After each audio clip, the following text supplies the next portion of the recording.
Just like the rest of us, LeBron James paid close attention to this Celtics-Warriors matchup. After the game, he tweeted, quote, Kyrie Irving and Steph Curry, just simply amazing, exclamation point, exclamation point. Sheesh, man. Fire emoji, fire emoji, fire emoji, fire emoji, fire emoji. Jalen, you always talk about how LeBron James is overtly and subtly and publicly and privately sending little messages to his competitors. What is LeBron James doing here? This future iconic basketball player that has now become a mogul while participating in basketball games, playing at an MVP level, has effectively and efficiently done a couple of things to the opponents. What's that? For the past 15 years. Either disarm or disable the opponents. And this is another one of those cases. If you think about what transpired since last year's NBA Finals, all the Golden State Warriors and Cleveland Cavaliers do is troll one another. What did Kyrie ask to do this past offseason? Get traded, trade me, get me out of from here. LeBron James. Do you think if Kyrie Irving had the #1 pick or any pick for All-Star Weekend that he would have put LeBron on his team? He may have. The man thinks the world is flat, so it's hard to predict exactly what he would do if he had that kind of, power and potential. I don't think so. LeBron continues to disarm and disable the opponent, and this is a way that you're able to do it for public consumption via Twitter so that the fans gravitate to it, so the media picks it up and puts it on SportsCenter. So now this offseason, those teams become play for maybe he goes to run with them if he leaves Cleveland. And what's going to happen if they face the Boston Celtics in the conference finals? Well, there's truly nothing there because LeBron publicly has let us know. What's going to happen if they make it to the Golden State Warriors?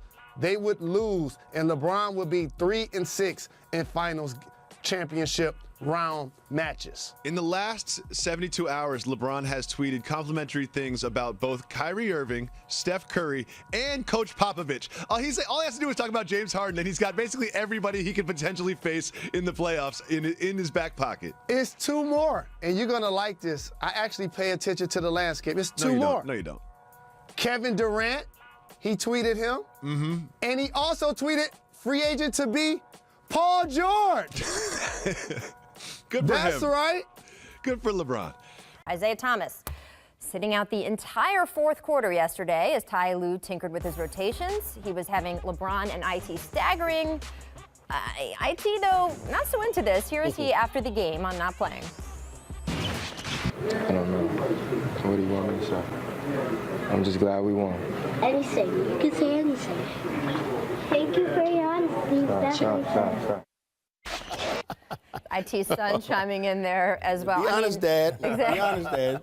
No, I mean, he's not get like that's that. what my kids are doing, right? They're putting me on blast. That's not what you were saying earlier. And he was saying, stop. Be quiet, son. You got to give them that look. I love those kids, though. All right, coach on the set here, Byron. IT clearly not happy with not playing in the fourth. Remember all that last year? I mean, he considers that his time. Right. But do you get what Ty Lue is doing here? Yeah, I mean, in that fourth quarter at that particular time, that team that he had out there, that unit was playing well.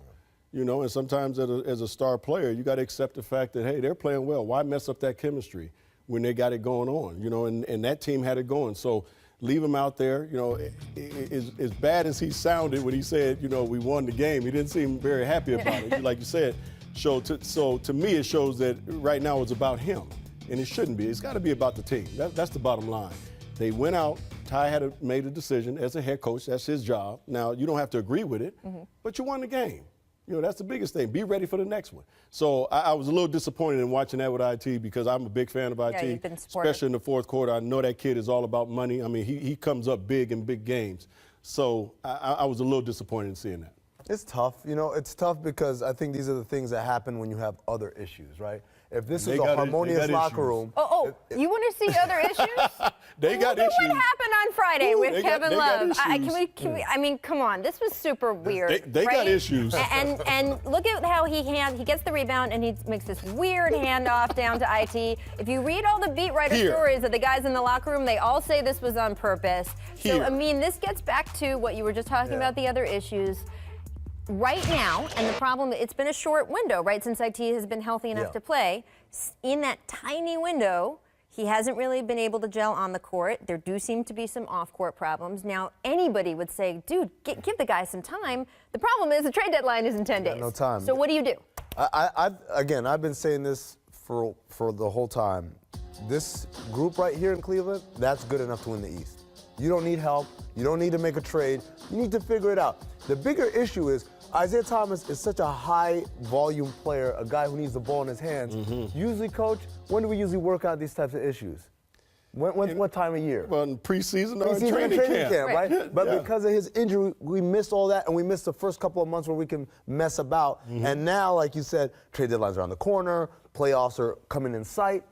It makes everything that much more urgent, and so what would you do? I would keep this group. Unless you're telling me that a Paul George type is available, I think this group is. So 10 minutes before the show, you were trading IT, and now that you're on TV, you're like, no, I'd keep them. I'm with you there. I'm with you on keeping it, but they got problems. You all should hear the green room conversations. Listen, make sure you know it. We all know it. They got problems. They set me when up. you make that pass, like this is me and you playing together. If I give you a pass like that, you know something's wrong. The only other way to do that is if I get a rebound, I'm looking and I just kind of drop it and you come pick it up. I got a great story. There shows that's a problem. I got a great story about that, but I won't tell it here. I'll tell you guys. In the green room.